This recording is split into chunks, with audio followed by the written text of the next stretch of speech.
Hi, I'm Fazil, editorial page editor of the Vancouver Sun. Today I'm joined by Barbara Yaffe, a national political affairs columnist, award-winning columnist, who is going to talk to us about Michael Ignatieffs' little trip to the West Coast and across the country to campuses. What's the purpose of his trip? What's he trying to do?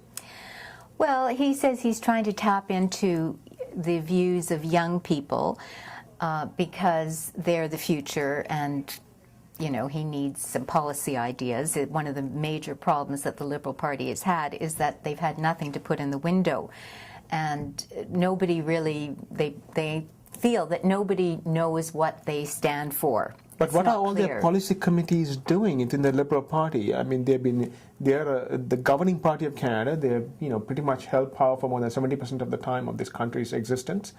Are they bereft of ideas within?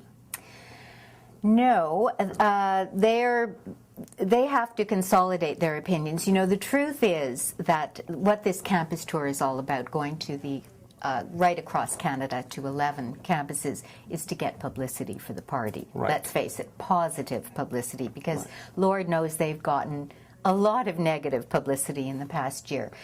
They are not devoid of policy ideas, but they have failed to come together around real strong policies that they can, just like a shop, to put in the window to get support from people. No, if you ask people on the street, what do the Liberals stand for right now, chances are they'd probably say, I don't know. So is there some sort of split between the left and the right of the party that they're trying to unify? There's always in the Liberal Party a split between the left and the right, because they're an umbrella party that tries to embrace everybody. So what they have to do is they have to get together, debate and discuss, and come up with some firm, like maybe 2 or 3 firm ideas. Like, for example, they talked about an east-west energy corridor. As you know now, we have no way to pipe Alberta oil to the Maritimes or to Atlantic Canada. Maybe they're the party that's going to say, we need finally to have east-west energy moving across the country in pipelines, or we need a high-speed rail corridor between Quebec City and Windsor. Maybe they'll put that in the window. But right now, they haven't come together and signposted the things that the Liberal Party will stand for. So this is what the exercise is about. But Barbara, the central question right now, it seems to me, is all economic and pocketbook issues. Yes. Right? We are facing a massive budget deficit over the next several years. Our debt has gone up. And the Liberals have been all over the place on that issue. Right. So, and the question, the other central question is, people want to know, unemployment at around 8.6%, 8.7%. People want to know whether they're going to have jobs. It seems to me I haven't heard anything about what specifically they would do to, A, get us out of this economic cycle we are in, and at the same time trying to manage the deficit and debt and get us back into black. Well, to be fair, no party has really been specific or terribly truthful about what has to happen to get us back in the black. True, but if they're going to stand out or stand against what the Conservative Party is saying so far, surely they should have some plan. They should, and they know it. And that is precisely why he's going on the campus tour.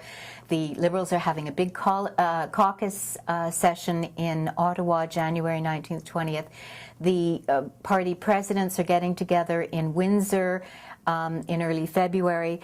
And then, of course, all this is leading up to the big policy conference in Montreal in late March. And this is the purpose. This is why they're getting together, they're debating, they're discussing, and at the end of this, presumably, they're going to come out with a plan, an economic plan, that will inform Canadians what their options are, what they believe the course of action must be. So we have to wait with bated breath until the end of March to know where the Liberal Party is going to take the country. Well, look, Parliament has been prorogued until March 4th. March 4th, and nothing is going to happen during the Olympics politically.